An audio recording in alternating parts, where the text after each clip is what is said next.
Redmi K70 Pro dijual, jadi kita buat video reviewnya.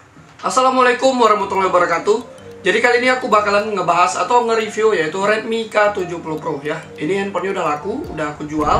Nah yang pertama-tama untuk harga ya, karena handphonenya nggak resmi di Indonesia, jadi harga handphonenya ini tuh gila-gilaan banget. Kalau kita cek di Tokopedia aja, harganya bisa mencapai belasan juta. Ya ini tuh juga dia ada yang tipe Lamborghini-nya, yang modelnya lebih wow, belakangnya lebih cantik, itu ya harganya belasan juta. Aku cek yang punya aku versi aku ini aja harganya juga di 14 atau 13 jutaan gitu. Yang RAM 24, internal 1 TB. Sayangnya di Indonesia nggak ada handphone yang rebranding atau yang mirip-mirip handphone Redmi K70 Pro ini. Biasanya dibawa sama Xiaomi seri 14T atau 15T yang seri T, terus juga dibawa sama Poco gitu. Setidaknya Poco F6 Pro gitu.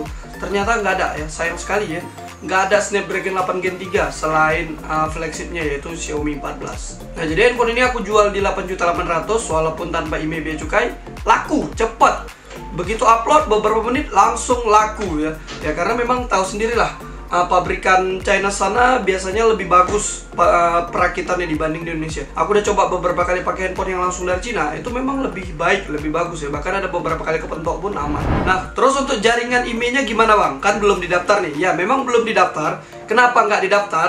Karena satu orang itu atau satu KTP atau satu paspor itu hanya bisa satu kali daftar per 1 tahun. Masalahnya paspornya itu udah kepake waktu pas aku daftar Motorola sama Ikonio 8, itu belum nyampe setahun yang lalu. Nah makanya waktu pas aku daftar ini ya udah ke limit gitu, udah limit ya, paling nunggu beberapa bulan lagi baru aku bisa daftarin ya. Sekarang pun pakai kartu Indosat Tri juga bisa ya. Bahkan awal-awal SIM satunya aku mesin Tri, SIM 2 nya aku mesin Smartfren, dua-duanya bisa. Nah kemarin udah agak-agak lama aku buat mode penerbangan kan, karena nggak aku pakai handphonenya. Aku matikan mode penerbangan, malah nggak keluar sinyalnya coy ya.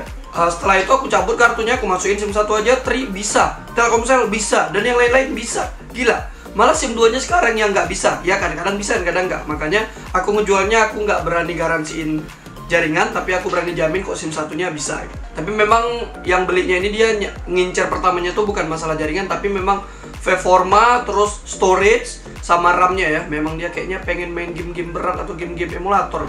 Untuk body materialnya sendiri ini tuh yang jelas kokoh, frame-nya pakai aluminium. Bisa kalian lihat di sini tuh banyak banget garis antenanya, udah ngalahin seri Aiko. Dan ini tuh kalau kita lihat sisinya, lubang-lubangnya, lubang charge-nya, lubang speakernya, lubang slot SIM-nya, semuanya ini sama banget kayak di Xiaomi 14T Pro. Aku udah coba bandingin sama Xiaomi 14T Pro, peletakan semuanya sama loh, kiri kanan bawahnya ya. Bahkan di bagian belakangnya di penempatan posisi kamera juga sama. Hanya saja di sini tuh penempatan kameranya tuh mirip kayak Poco X3 Pro yang tingkatannya itu sampai pojok. Jadi kita nggak bisa kasih heatsink. Kalau misalnya mau pakai fan cooler nggak bisa kasih heatsink.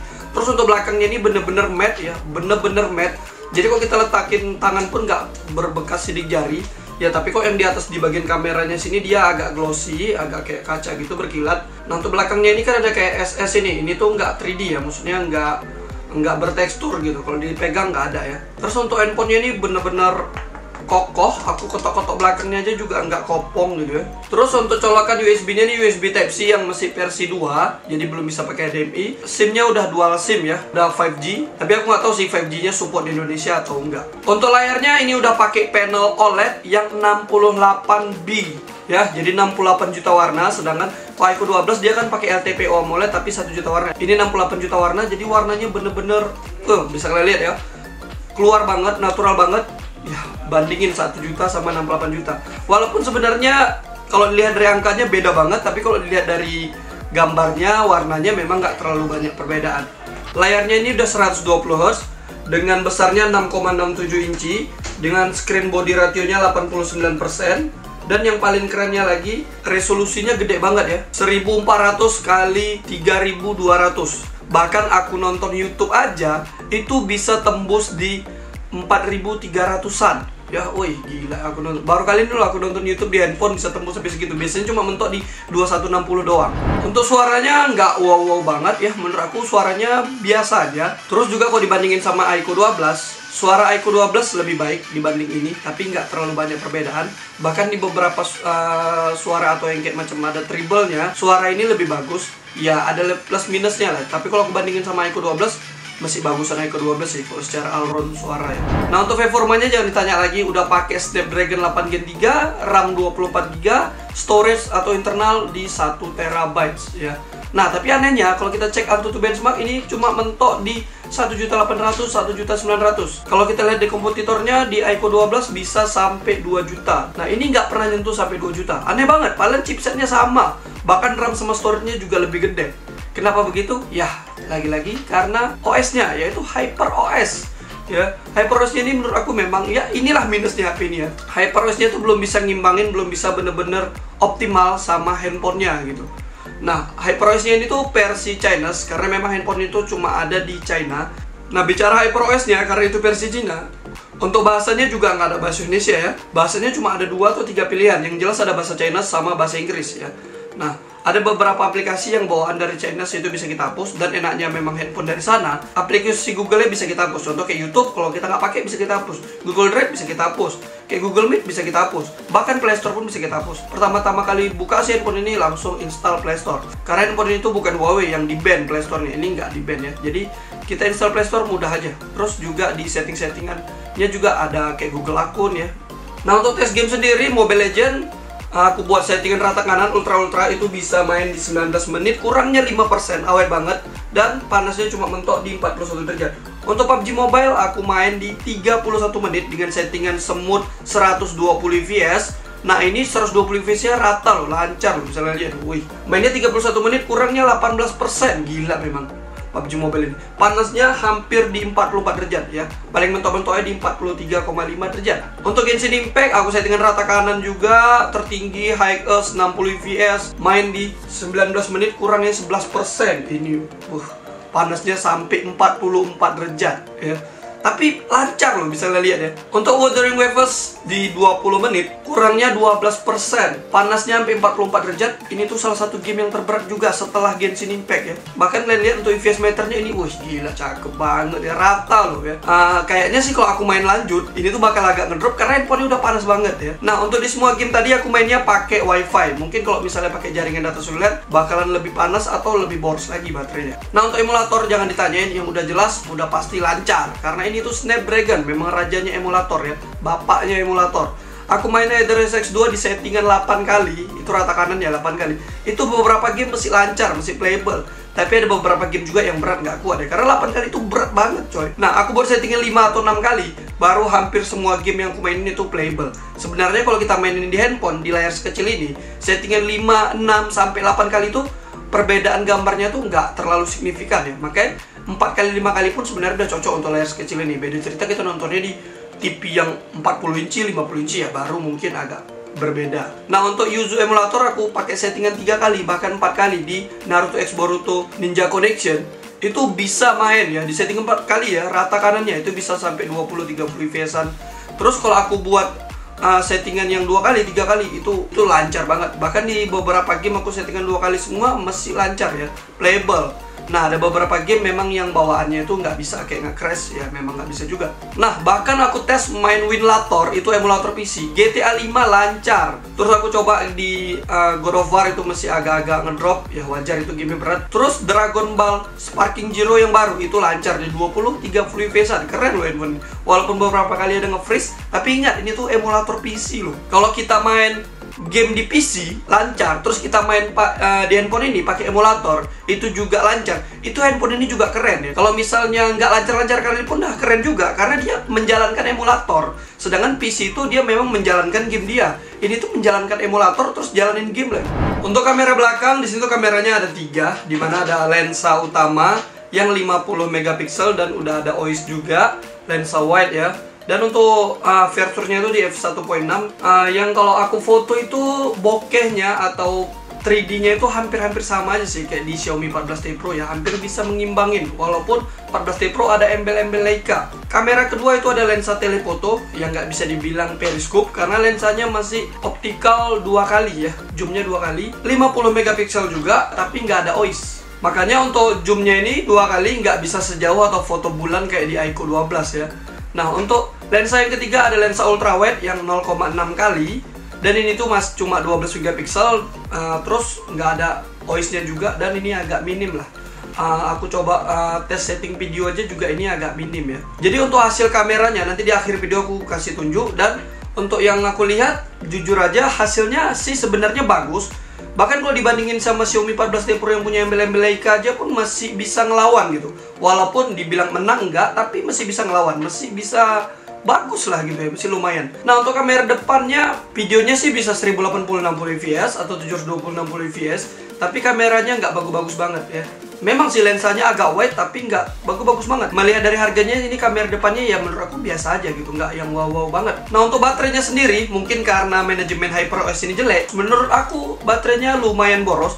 Kok dibandingin sama iQOO 12 aja boros banget. Kemarin pernah kita buat video perbandingan, jauh banget bedanya iQOO 12 sama Redmi K70 Pro. Kalau kok dilihat dari kesehatannya ini 100% dan handphonenya juga masih baru. Nah memang ya itu HyperOS-nya ini ya yang jelek ya. Bahkan di beberapa tes game, tes aplikasi kayak Antutu Benchmark atau kayak 3D Mark itu di loop 13-14 aja handphonenya udah overheat ya, langsung ketutup aplikasinya. Nggak mati sih handphonenya, cuma langsung ketutup. Nah jadi untuk baterainya 5000 mAh menurut aku agak boros ya. Dan untuk charge-nya sama kayak yang lainnya 120 watt. Menurut aku 120 watt ini bener-bener 120 watt karena dia ada settingan yang tanpa ditahan gitu, kayak macam digas aja.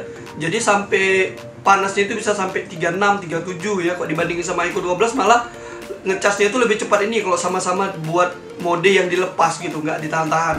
Untuk fitur-fitur AI-nya sebenarnya banyak, tapi karena ini tuh memang versi Cina, jadi banyak fitur-fitur AI-nya itu yang bahasa Cina dan memang kayaknya kita nggak terlalu bisa pakai atau nggak mengerti. Kayak circle to search saja kayaknya nggak ada, tapi nggak tahu sih kalau nanti update berikutnya ya. Harusnya sih ada lah ya, circle to search itu kan memang untuk semua Google sih, untuk Android 14, Android 15 ya. Nah di sini tuh belum ada, entah memang nggak ada atau memang nggak dikasih karena ini kan memang HyperOS atau handphonenya memang dari China. Kesimpulannya yang jelas handphone ini tuh perfect banget ya, perfect banget. Redmi K70 Pro jangankan handphonenya 8 jutaan, 9 juta. Bahkan kalau handphone ini 10 juta aja keluar di Indonesia dengan RAM 24GB internal 1 TB 10 juta, menurut aku sangat-sangat worth it ya, karena pakai Snapdragon 8 Gen 3 ya. Untuk emulator pun juga mantap, storage gede gitu. Sayangnya cuma satu, HyperOS-nya. Andai saja HyperOS nanti diperbaikin, aku nggak yakin juga sih nanti HyperOS 2 itu bakalan bagus juga ya. Karena dari dulu pun begitu. Dari perpindahan dari MIUI ke HyperOS katanya HyperOS nanti bakal ngasih gebrakan, lebih bagus, lebih stabil, nggak ada iklan ini tuh. Ternyata sama aja kayak MIUI, nggak jauh-jauh beda. Tapi nanti kita lihat aja lah ya. Yang jelas handphonenya perfect, menurut aku perfect banget. Dan yang kekurangannya itu cuma satu ya tadi, HyperOS atau Hyperbug ya.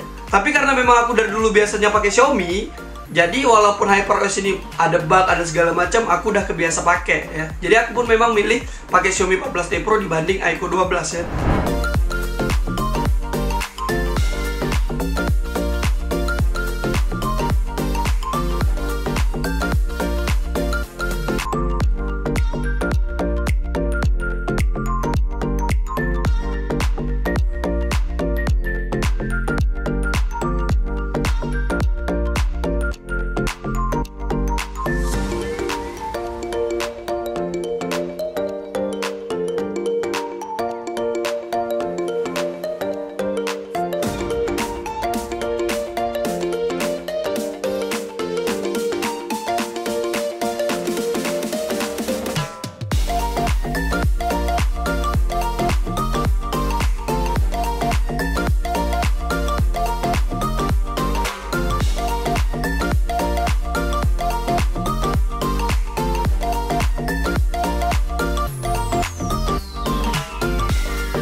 Kita coba dari videonya dulu, dari yang paling jauh yaitu ultra wide. Untuk ultra wide ini bisa disettingan paling tingginya di 4K 30 fps, tapi di sini tuh aku settingannya yang 1080 60 fps.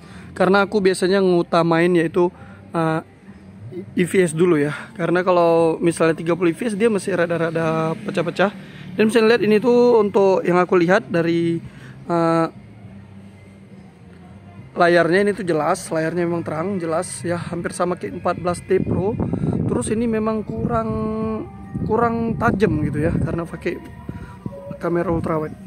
Nah ini untuk lensa yang satu kalinya atau lensa utamanya bisa sampai 4K 60 fps. Kalau kita paksa bisa sampai 8K, tapi mentok di 24 fps, nggak bisa 30 fps ya untuk 8K. Tapi aku nggak pernah pakai 8K karena fps-nya kecil banget.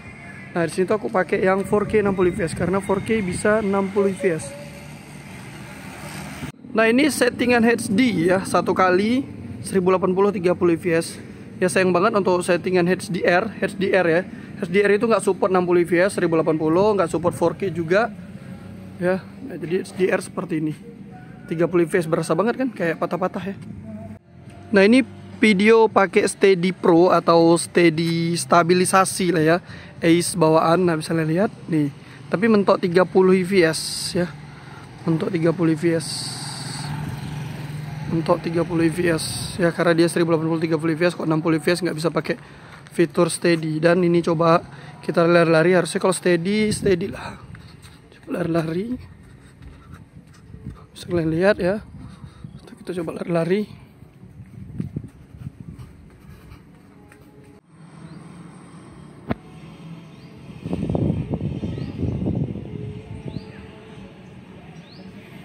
Nah kameranya ini kalau kita pakai ini yang kompatibel, yang settingan resolusi kompatibel, dia semua lensa bisa dijadiin satu video ya. Misalnya ini aku pakai 1080 30 fps ya. Nah ini yang 0,6 kali bisa dipakai. Terus bisa zoom sampai 1 kali. Nah ini 1 kali udah berubah kamera ya. Bisa lihat ya, ada perbedaan tuh, perbedaan warna ya. Nah tuh kan perbedaan warna. Nah terus bisa juga pakai yang 2 kalinya nih. Bisa lihat 1,9. Oh 2 kali masih pakai lensa utama.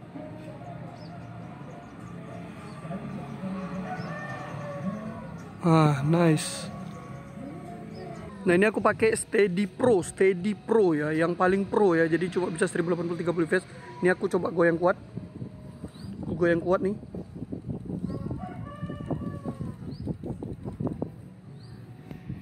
Untuk kamera depannya bisa sampai 1080 60 fps ya. Untuk kamera depannya lumayan, bisa lihat ya. Hasilnya kayak agak ngezoom kalau di video. Kalau misalnya foto masih agak jauh. Ya, ini agak untuk video dia agak ngezoom, tapi bisa 60 fps, nggak bisa 4K ya, 1080 60 fps.